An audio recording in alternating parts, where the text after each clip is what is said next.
44 günlük müharibənin qurbanlarının sayı ilə bağlı 9 rəsmi açıqlama var. Heç biri digərinə uyğun gəlmir. Qlobal İnfaz xəbər verir ki, bunu erməni ictimai xadim Edgar Qazaryan deyib.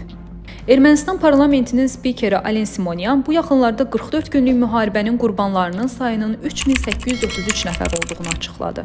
Bundan əvvəl də rəsmi bəyanatlar olub. 2021-ci ildə Ermənistan baş nazirinin müavini Tigran Avinyan Milli Assambleyada 3439 qurbanın olduğunu dedi.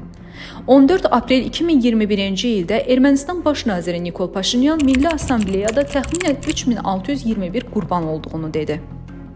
17 iyun 2021-ci ildə Ceqarkert kəndində keçirilən seçki kampaniyası zamanı Nikol Paşinyan 3700-ə yaxın qurban olduğunu dedi.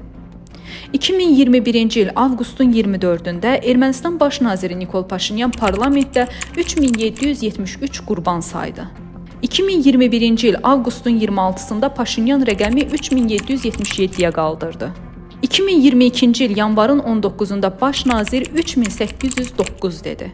2022-ci il 10 noyabrda Paşinyan Milli Assambleyada 3812 qurban haqqında məlumat verdi.